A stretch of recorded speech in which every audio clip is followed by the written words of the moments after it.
Mes chers compatriotes, bonjour et bienvenue sur la chaîne Quitter la France. Aujourd'hui, c'est la petite vidéo du dimanche, la petite vidéo réflexion. Je réagis à une phrase qu'on me dit bien trop souvent, c'est ah mais attends, toi tu vas partir, t'as de la chance. Avant de démarrer la vidéo, je vous invite à vous abonner à la chaîne Quitter la France et à activer les notifications pour être tenu au courant des prochaines sorties. Alors ça, c'est un truc que je peux plus entendre, tu as de la chance. On me le dit bien souvent, hein, tu as de la chance. Alors, tu as de la chance, ça fonctionne si voilà, j'achète un ticket de loto, je gagne, j'ai de la chance. Bon, c'est des probas, j'ai tiré le gros lot. Là, j'ai de la chance. Maintenant, mettre des choses en place, se crever à bosser d'arrache-pied pour amasser un capital, pour amasser des actifs et finalement s'offrir à la sueur de notre front la liberté de pouvoir quitter la France, c'est quelque chose qui est accessible à tous finalement, mais bon, c'est difficile à faire. Ça demande du travail, c'est le mot-clé, c'est le travail. Il n'y a pas de création de richesse, il n'y a pas de création de capital sans du travail. Alors certes, vous allez retrouver des formations en ligne à 997 € qui vous promettront d'être riche en l'espace de 15 jours. Malheureusement, je suis désolé de vous l'apprendre, mais ça ne fonctionne pas, ça n'existe pas. Les seules personnes qui vont devenir riches, c'est les personnes qui vendent ces formations, et vous allez rester bercé d'illusions avec 997 € en moins sur votre compte bancaire, c'est tout ce qui va se passer. Donc la seule chose qui fonctionne, c'est le travail. Le mot travail résonne tout particulièrement à mes oreilles. Pourquoi? Parce que depuis tout petit, en fait, je vois mon père travailler énormément, voilà, pour se donner les moyens de mettre sa famille à l'abri, de vivre dans le confort. Enfin bref, c'est une valeur à laquelle je suis sensible depuis tout petit. Et aussi par mon grand-père qui, ça m'a frappé quand, je sais pas, je devais avoir 7-8 ans. Quand il me donnait des conseils sur la vie, il m'a dit il y a trois mots à retenir dans la vie, c'est travail, travail, travail. Et ça m'avait vraiment interpellé et j'avais vraiment retenu ce passage de mon grand-père. C'est quelque chose que j'ai voulu appliquer en me disant que s'il me disait ça, c'était pas par hasard. Et je le remercie pour ça. Je le remercie pour ce conseil précieux, parce que c'est aujourd'hui ce conseil qui va me permettre de réaliser mon rêve, à savoir ne plus avoir à travailler déjà, mais aussi découvrir de nouveaux pays, découvrir de nouveaux paysages, de nouvelles personnes, etc. et notamment en quittant la France. Pour reprendre le conseil de mon grand-père, travail, travail, travail, alors il est à prendre avec des pincettes. Pourquoi? Parce que il faut voir de quel travail on parle. En effet, si aujourd'hui vous êtes employé en CDI dans une entreprise, j'ai peu d'espoir que en doublant votre productivité, en travaillant comme un acharné, ça change radicalement votre niveau de revenu et la constitution de votre capital pour quitter la France. Donc le travail, il doit vraiment être mis en œuvre dans votre intérêt et pas pour l'intérêt de l'employeur. Alors c'est bien d'être efficace au travail, c'est bien d'être un bon élément, mais le travail tel qu'on l'a vendu depuis qu'on est tout petit, quand on est à l'école, c'est ouais, il faut bien travailler pour son patron, en façon de parler. On n'a jamais été réellement poussé à être entrepreneur à notre compte et donc récolter les vrais fruits de notre activité.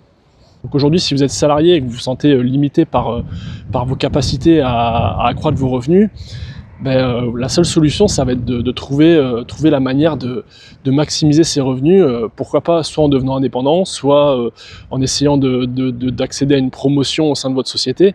Enfin bref, il va falloir casser un peu les barrières mentales que vous avez à ce sujet, pour accroître vos revenus et ainsi amasser du capital et des actifs plus rapidement. Pour ma part, j'ai fait les deux. J'ai été employé longtemps, comme tout le monde, en CDI, en CDD, j'ai fait de l'intérim, j'ai fait des petits boulots, j'ai fait des boulots mieux payés, moins bien payés, enfin bref, j'ai goûté un petit peu à tout. Et je suis indépendant maintenant depuis plusieurs années, et j'ai vraiment vu, malgré la pression fiscale importante en France, j'ai vraiment vu une différence au niveau des revenus et du fait que mon travail était directement corrélé à mon niveau de revenu. Donc en gros, je suis passé un petit peu en mode no limite, peut-être même trop, peut-être un peu dans l'extrême, à bosser 7 sur 7, parce que j'ai cet objectif de quitter la France et de le faire au plus vite.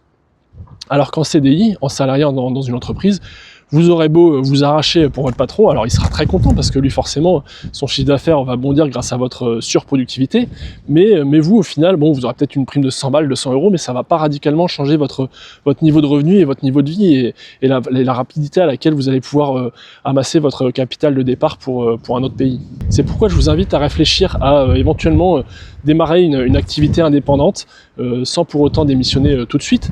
Vous pouvez garder votre emploi de salarié en CDI en parallèle pour assurer voilà, une certaine sécurité, mais songez à peut-être une activité complémentaire ou du moins une activité à faire le week-end ou à vraiment temps partiel pour tester un boulot en indépendant, voir ce que ça peut vous rapporter, voir dans quoi vous êtes bon en fonction de vos capacités. Je suis sûr que vous avez des compétences aujourd'hui que vous exercez au sein de l'entreprise, que vous pourriez peut-être mieux monnayer en tant qu'indépendant. Et c'est ce genre de choses qu'il faudrait faire pour pouvoir maximiser vos revenus et ainsi vous rapprocher du départ de France le plus tôt possible. Si on prend le problème à l'envers, on peut aussi imaginer réduire ses dépenses. Alors dans l'idéal, il faut faire les deux, bien évidemment, c'est maximiser ses revenus et aussi réduire ses dépenses. Comment réduire ses dépenses? C'est avoir une vie un peu plus frugale, avoir une vie un peu plus sobre. Ça ne veut pas dire non plus manger du pain sec et de l'eau tous les jours et vivre dans une grotte, au contraire, mais c'est peut-être faire des choix un peu plus judicieux sur votre mode de consommation. Par exemple, je sais pas, quelqu'un qui va avoir l'habitude de prendre son café sur la route du boulot tous les jours en s'arrêtant à Starbucks en payant un café à 4 €, 5 jours par semaine, 4 semaines par mois, ça lui fait 80 € de café.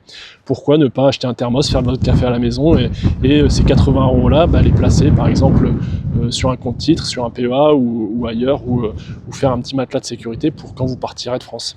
Bref, c'est tout un tas d'habitudes à prendre, de petites habitudes qui vont vous sembler difficiles au début, mais vous allez vite rentrer dans une sorte de routine et à l'extrême, ça peut presque même devenir un jeu en fait d'optimisation de ses finances.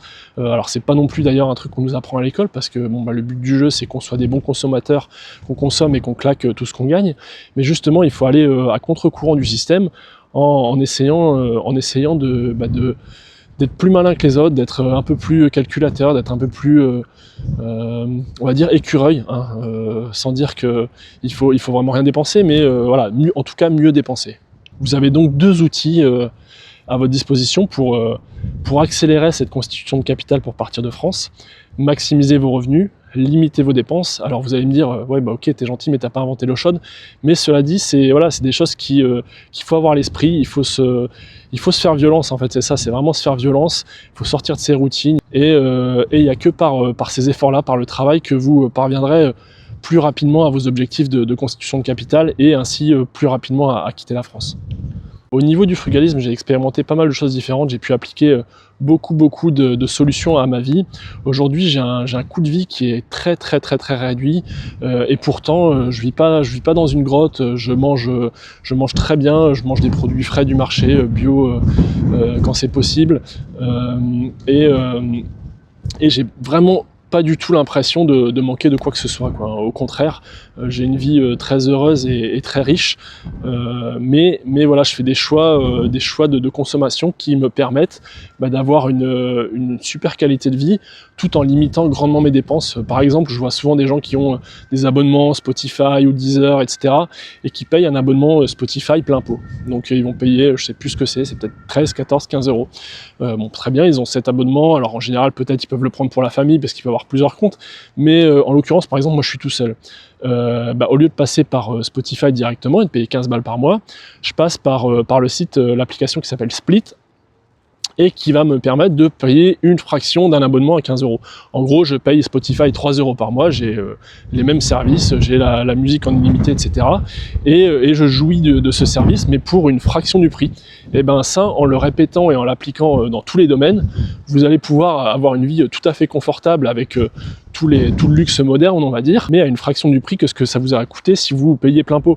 Et ces petits gains, en fait, à droite, à gauche, si vous cherchez bien, vous verrez qu'ils sont partout. Ils sont partout dans votre vie de consommateur et que, mis bout à bout, alors on parle de Spotify, on parle d'une économie de 12 € par mois. Alors ça va pas changer une vie, hein, sur une année, ça va vous faire 144 €, mais réfléchissez bien à faire à chaque fois, sur chaque petite dépense, c'est une telle économie. Ça peut très rapidement, en fait, faire des 150, 200, 300 € par mois, voire plus. Et cet argent-là, il est bien mieux investi et travaillant pour vous, par exemple sur un PEA, sur un ETF, un ETF monde qui ramène 10% par an. D'ailleurs, je mettrai dans la description un lien vers une petite vidéo que j'ai fait sur un ETF qui est sorti à 5 €. Enfin bref, toutes ces petites économies-là, elles sont bien mieux à travailler pour vous, placées en tant qu'actif. plutôt que dans les poches des entreprises qui vous vendent ces services. Allez, si on veut parler grosse économie, un sujet très chaud, c'est celui des véhicules. Quand je vois à la salle de sport, je vois les mecs arriver sur le parking, ils ont 22 ans, ils sont tout jeunes, et ils arrivent au volant d'une BM, une petite série 3 flambant neuve, fiers comme des coqs. Les mecs, en fait, ils viennent d'avoir le permis, ils viennent d'avoir leur premier boulot, et bing, ils envoient le pactole, ils envoient le crédit dans la bagnole à 600 balles par mois, à côté ils mangent du pain sec et de l'eau. Grosse erreur, grosse erreur.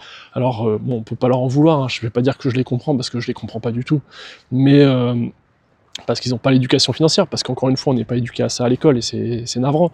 Mais voilà, typiquement le truc à pas faire, quoi. Vous achetez un véhicule, vous achetez quelque chose qui fonctionne, de fiable, facile à réparer, qui vous emmènera où vous voulez, quand vous voulez. Alors certes, ce sera peut-être pas la dernière Mercos ou la dernière BM, mais on s'en fout en fait. Vous avez rien à prouver à personne en fait, et cet argent-là, plutôt que de le mettre dans une bagnole, ou du moins l'apport que vous mettrez dans cette bagnole-là, vous avez tout intérêt à le faire travailler en fait. Au plus tôt vous le faites travailler, au mieux ce sera, et au plus vite vous pourrez partir à l'étranger, vous faire plaisir, quitter la France et vivre vos rêves, quoi. Donc voilà, des petits tips en fait sur améliorer ses habitudes de consommation pour maximiser sa capacité d'épargne. N'hésitez pas à mettre en commentaire si vous souhaitez que je vous en donne quelques-uns. J'en ai toute une liste dans la mesure où c'est quelque chose que je fais depuis des années, que j'ai éprouvé et que je valide à 300%, dans le sens où c'est en partie ce qui va me permettre de quitter la France aujourd'hui. Alors pas uniquement, parce que j'ai aussi maximisé mes revenus, mais voilà, je peux vous redonner des petits tips comme ça. Moi, ça vous branche en commentaire. Je me ferai un plaisir de le faire. En attendant, c'est tout pour moi pour cette vidéo du dimanche. Je vous invite à vous abonner à la chaîne Quitter la France si ce n'est pas déjà fait, à activer les notifications, à mettre un like sur cette vidéo pour m'aider au référencement de la chaîne. Je vous souhaite à tous une belle soirée et je vous dis à bientôt sur la chaîne Quitter la France. Vive la République et vive la France.